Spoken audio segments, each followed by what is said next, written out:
Gibran tidak bisa nyalon harusnya kalau dia pegang etika. Kenapa begitu? Karena hanya 3 pendukung Gibran itu di MK itu. 1 Paman Usman, 2 bukan Daniel Yusmik, 2 Manahan Sitompul yang sudah pensiun, dan 3 Guntur Hamzah. 2 lagi itu mengatakan levelnya gubernur baru bisa, sedang atau sudah pernah menjadi gubernur. 4 lainnya dissenting opinion, termasuk Saldi Isra yang sekarang mau diganggu-ganggu kan.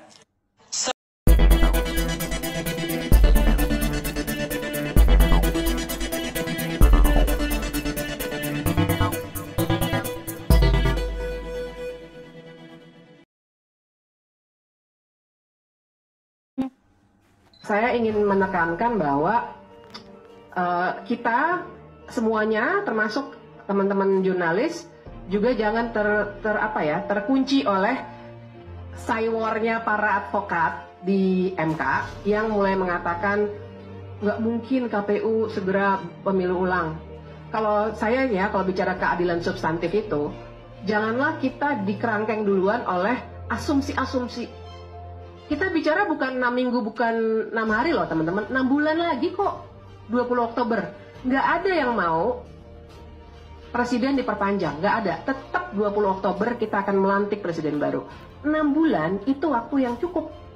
Kalau saya baca 2 permohonan itu, 01 maupun 03, yang masukin deadline tanggal tuh 24 Juni, yang 03, kalau 01 nggak masukin tanggal. Tapi jadi itu memungkinkan sekali. Jangan lupa ini cuma pilpres pemilunya, nggak pileg lagi. Daftar pemilih udah ada. Nah, jadi bayangkan ini memang nggak akan serumit bikin dari nol. Tapi ini udah setengah, mungkin sepertiga jalan tinggal gitu. Jadi jangan kita mikirnya udah langsung, kasihan KPU nggak sanggup. Ya jangan dikasihani, KPU itu tugasnya memang itu. Jangan dikunci oleh asumsi-asumsi bahwa nggak mungkin ada pemilu ulang. Kemudian kita jadi menyingkirkan keadilan substantif bahwa ini pemilu terburuk dalam sejarah Indonesia. Assalamualaikum warahmatullahi wabarakatuh. Kawan-kawan sekalian, kembali kita berjumpa di Jejak Semesta 65.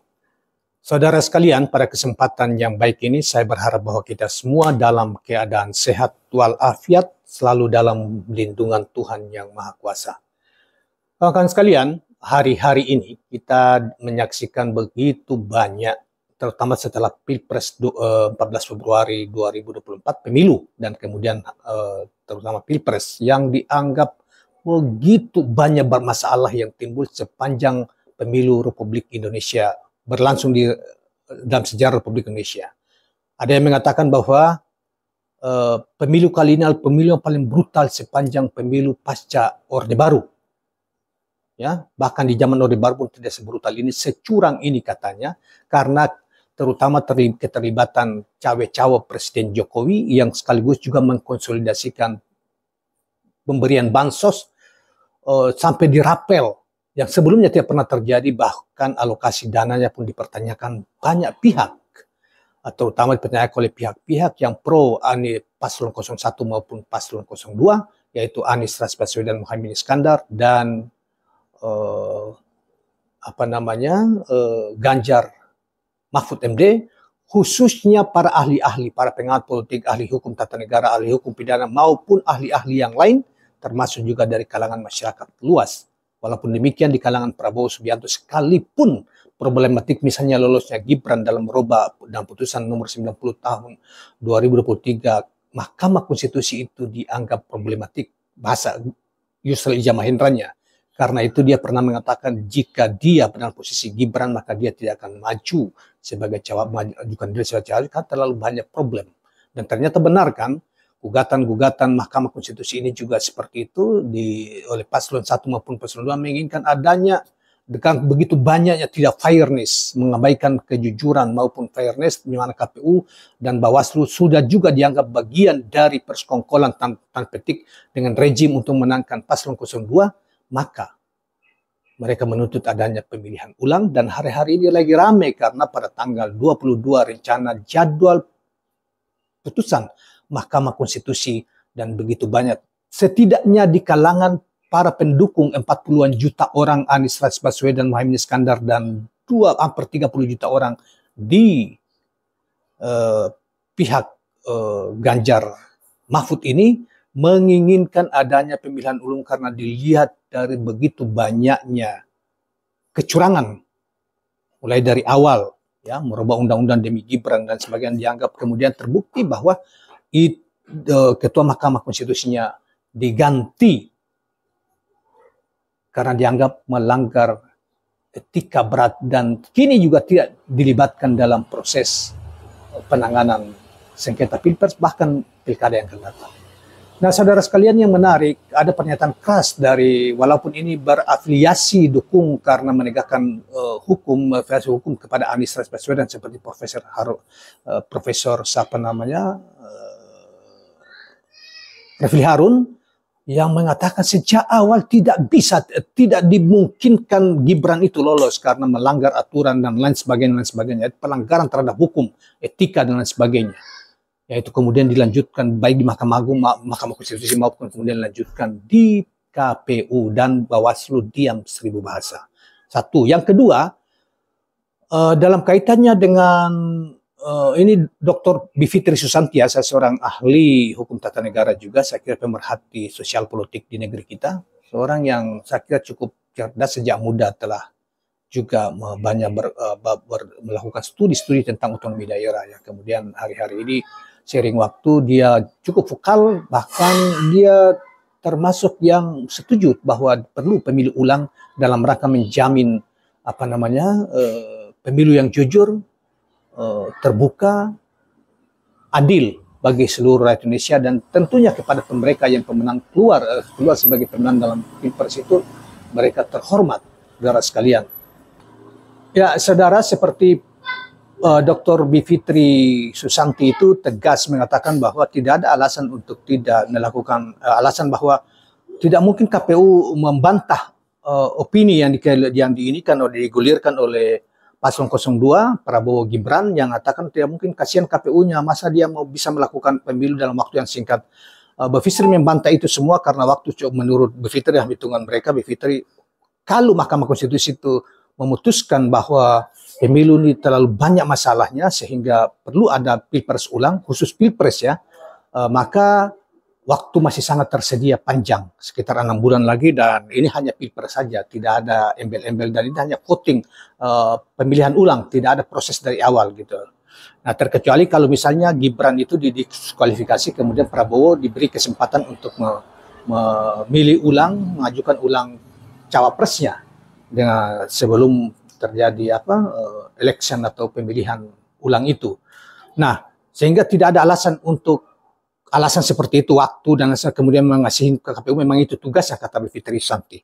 Nah, kemudian saudara sekalian, di masyarakat yang luas banyak kelompok-kelompok yang menyerukan perlu ada dukungan terhadap dukungan terhadap dua gugatan ini, baik Paslon Amin maupun di Paslon Ganjar, bahwa karena menurut mereka itu kenyataan bahwa pilpres ini terlalu curang. Apalagi Presiden Jokowi mau mendesain dinastinya dengan menghalalkan segala cara, merubah undang-undang dan lain sebagainya, menabrak aturan, dan itu bagi mereka karena itu rakyat diminta, ini hanya kesempatan terakhir Mahkamah Konstitusi memberi dukungan moral terhadap Mahkamah Konstitusi, sehingga Mahkamah Konstitusi memiliki keberanian untuk melakukan putusan yang tepat sesuai dengan fakta-fakta yang diajukan oleh 01 maupun 02 bahwa perlu pemilu ulang. Setelah itu ada penekanan, tidak boleh ada keterlibatan aparat, tidak boleh ada melalui bansos, tidak boleh ASN dikerahkan seperti kemarin-kemarin, tidak boleh ada intimidasi terhadap kepala desa dan lain sebagainya, tidak boleh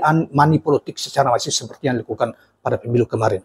Sehingga pemilu itu berlangsung jujur, fair, dan tidak ada sogok-menyogok di antara rakyat dan oleh para pihak yang ikut dalam konsultasi, sehingga prosesnya jujur, prosesnya adil, sebagaimana diamanahkan oleh konstitusi, dan terhormat bagi mereka yang memenangkan pertarungan pilpres itu atau di pilkada nanti, dan itu tidak meninggalkan presiden buruk yang tidak berkelanjutan di masa yang akan datang.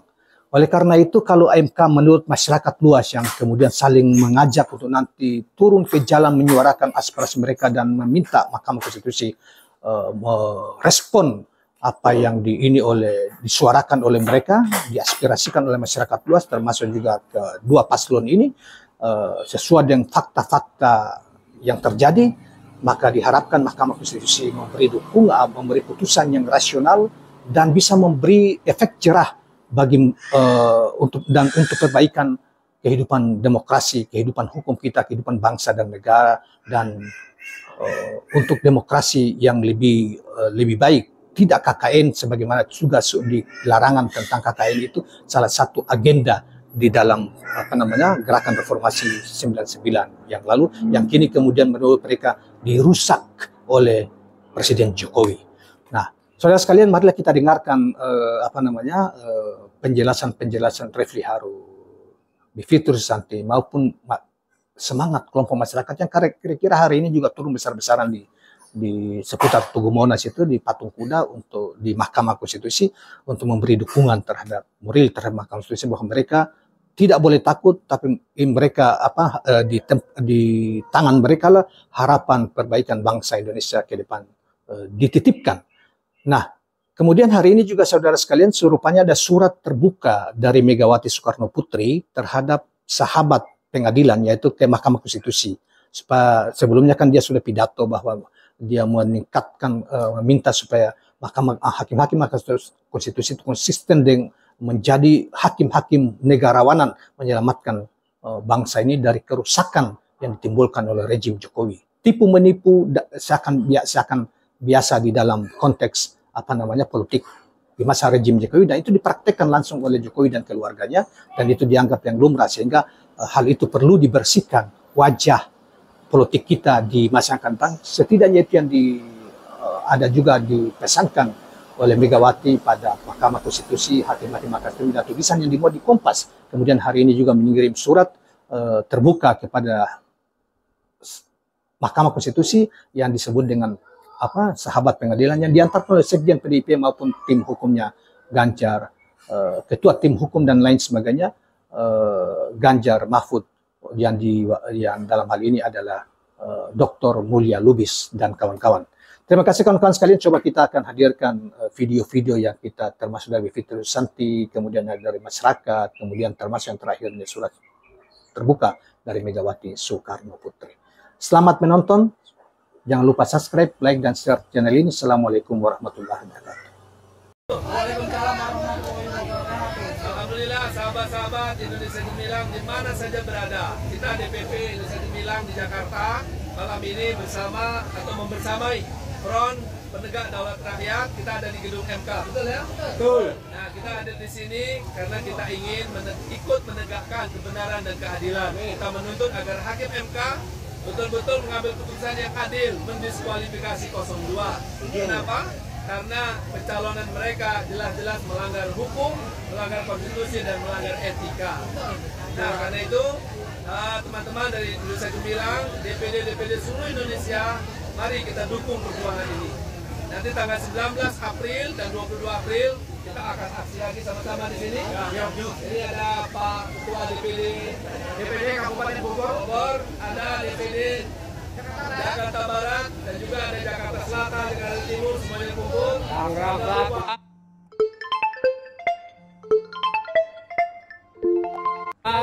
Studio, ada Solo. Oke, teman-teman, teman-teman semuanya, mari kita datang beramai-ramai. Ini tujuan yang mulia. Inilah tujuan yang mulia, yang indah. Insya Allah diijabah dan diberi pahala oleh Allah. Amin. Tanggal 19 April, jam sholat Jumat di sini. Sekaligus kita akan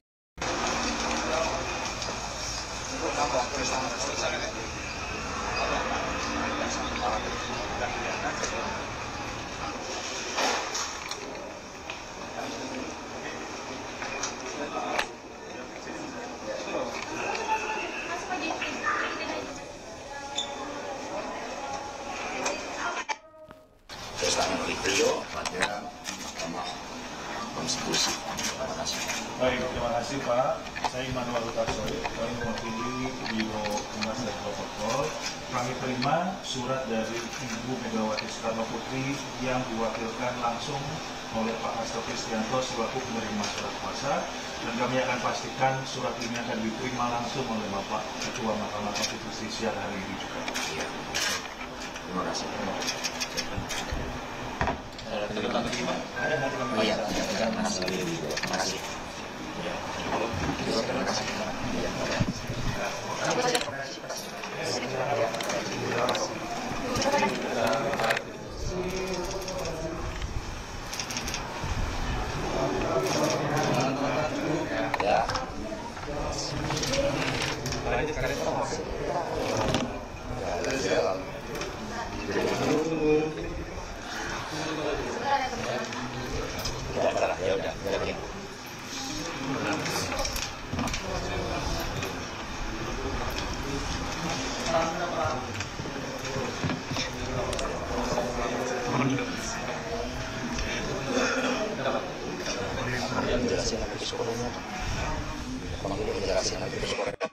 Makluman Juanda, amicus curiae dari UNAM dan sebagainya. Jadi ini bagian dari gerakan publik, gerakan masyarakat mendukung MK untuk menegakkan kebenaran dan keadilan dalam sengketa pilpres yang kita hadapi. Mungkin itu Mas. Ya. Baik, terima kasih teman-teman amicus curiae dari perasaan dan pemikiran Ibu Megawati Soekarno Putri yang dikontemplasikan oleh beliau dan diawali dengan tulisan tangan dari Ibu Megawati Soekarno Putri yang menggunakan huruf merah mencerminkan keberanian dan juga tanggung jawab sebagai warga negara Indonesia. Karena itulah Ibu Mega sampai menambahkan tulisan tangan sebagai ungkapan bagaimana perjuangan dari Raden Ajeng Kartini itu juga tidak akan bertensi ke depan dengan memastikan setiap proses pemilu berjalan dengan fair, berjalan dengan demokratis dan pemimpinnya betul-betul berjuang bagi bangsa dan negara, bukan berjuang bagi keluarganya. Maka ketika dunia menghadapi krisis akibat ketegangan geopolitik, disitulah peran pemimpin nasional kita untuk membangun perdamaian dunia, bukan memikirkan keluarganya mau jadi apa. Sehingga kami membangun kesadaran seluruh amicus curiae, membangun kesadaran seluruh kelompok pro-demokrasi. Mari bersatu untuk menyelamatkan masa depan negeri ketika kedaulatan rakyat harus tercermin melalui pemilu dan tidak boleh ada kekuatan manapun, apalagi satu keluarga yang mencoba menghilangkan demokrasi yang sudah dirintis para pejuang bangsa, termasuk Ibu Kartini. Habis gelap, terbitlah terang. Jangan sampai terang demokrasi yang telah dirintis oleh para mahasiswa, perjuangan panjang termasuk oleh Ibu Megawati Soekarno Putri, kemudian dihancurkan menjadi kegelapan demokrasi. Mas Hasto,